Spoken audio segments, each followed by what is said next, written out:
അപ്പോൾ ഞാൻ ഇന്ന് നെറ്റ്കോട്ട സാരീസിന്റെ കളക്ഷൻസ് ആണ് കൊണ്ടുവന്നിട്ടുള്ളത്. അപ്പോൾ നെറ്റ്കോട്ടയിൽ നല്ല അടിപൊളി എംബ്രോയിഡറി ഡിസൈൻ വരുന്ന സാരീസ് ആണ്. അപ്പോൾ ഇതൊക്കെയാണ് നല്ല സ്റ്റാൻഡേർഡ് ആയിട്ടുള്ള 3 കളേഴ്സിലാണ് നമുക്ക് ഈ ഒരു മോഡൽ അവൈലബിൾ ആയിട്ടുള്ളത്.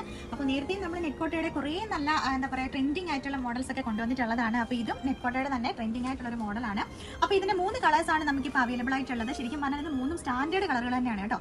അപ്പോൾ ഇത് ഡ്രസ് കോഡായിട്ട് നിങ്ങൾക്ക് പർച്ചേസ് ചെയ്യാം, അതേപോലെ തന്നെ സിംഗിൾ പീസ് ആയിട്ടും പർച്ചേസ് ചെയ്യാം. അപ്പോൾ നമുക്ക് ഇതിൽ ഒരെണ്ണം ഒന്ന് ഓപ്പൺ ചെയ്ത് കാണാം എങ്ങനെയുണ്ടെന്ന്. അപ്പോൾ ഫസ്റ്റ് ഒരു ഓനിയൻ പിങ്ക് ഷെയ്ഡാണ്. അപ്പോൾ ഇതാണ് സാരിയുടെ പല്ലു പോർഷൻ. നല്ല റിച്ച് ആയിട്ട് എംബ്രോയിഡറി വന്നിട്ടുണ്ട്. നല്ല ഭംഗിയാണ് കേട്ടോ. നമ്മൾ ഇത് ഒരുമിച്ചൊക്കെ നിങ്ങൾ ഡ്രസ് കോഡായിട്ടൊക്കെ പർച്ചേസ് ചെയ്ത് ഇത് ഒരുമിച്ചൊക്കെ കൊടുത്ത് നിൽക്കുന്നത് കാണാൻ തന്നെ നല്ലൊരു ഭംഗിയായിരിക്കും. പിന്നെ സിംഗിൾ പീസ് ആയിട്ട് നിങ്ങൾക്ക് പർച്ചേസ് ചെയ്യാം കേട്ടോ. അപ്പോൾ ഇത് ബോഡി പോർഷൻ ആണ് സാരിയുടെ. ഇങ്ങനെ ഒരു ഹാഫ് പോർഷൻ മാത്രമേ ആ ഒരു എംബ്രോയിഡറി വർക്ക് വരുന്നുള്ളൂ. പിന്നെ ബ്ലൗസ് പീസ് അവൈലബിൾ ആണ്. ഇതാ വിത്ത് ബ്ലൗസ് പ്ലെയിൻ ആണ് കേട്ടോ. സെക്കൻഡ് കളർ ഷെയ്ഡ് ഇതാ നല്ലൊരു പിസ്ത ഗ്രീൻ ആണ്. നെക്സ്റ്റ് ഒരു ലൈറ്റ് ലാവണ്ടർ ഷെയ്ഡാണ്. അപ്പോൾ ഈ സാരിയുടെ റേറ്റ് വരുന്നത്